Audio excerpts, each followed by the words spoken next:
एक प्यारा सा गांव था जिसका नाम रामपुर था। रामपुर में राजू नाम का एक किसान और उसकी पत्नी निर्मला रहती थी। राजू एक गरीब किसान था। वह अपनी बैलगाड़ी लेकर रोजाना अपनी खेत की तरफ चला जाता। शाम होते ही राजू अपनी खेत से घर वापस आ रहा था। तभी रास्ते में राजू के एक बतख मिल जाता है और वह बतख को घर ले आता है और थोड़ा दाना देकर सो जाता है। अगली सुबह राजू उठकर देखता है तो बतख के पास एक सोने का अंडा पड़ा रहता है। वह उसे देखकर अचंभित हो जाता है।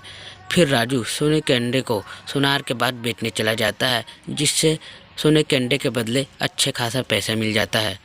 फिर राजू ये सारी बात अपनी पत्नी निर्मला को बताता है, लेकिन उसकी पत्नी निर्मला कुछ नहीं कहता।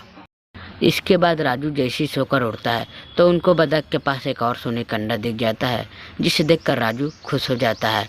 उसके बाद राजू सोने के अंडे को बेचकर अच्छा खासा और पैसा पा जाता है। धीरे धीरे करते करते राजू के पास बहुत पैसा हो जाता है। वह इन पैसों से एक बड़ा सा गाड़ी और एक बड़ा सा घर खरीद लेता है। एक दिन राजू की पत्नी निर्मला राजू से आकर कहते हैं कि सुनिए जी, आप रोज सोने के अंडे को सुनार के पास बेचने चले जाते हो, क्यों ना हम बतख को मारकर सारा सोने के अंडे एक ही बार निकाल ले और एक ही बार धनवान बन जाएंगे। राजू लालच में आकर हाँ में हाँ कह देता है और अगले ही दिन बतख को मार देता है। जैसे ही राजू बतख को मारता है और देखता है बतख में खून की सिवा और कुछ नहीं था। इसलिए दोस्तों, हमें कभी भी लालच नहीं करना चाहिए।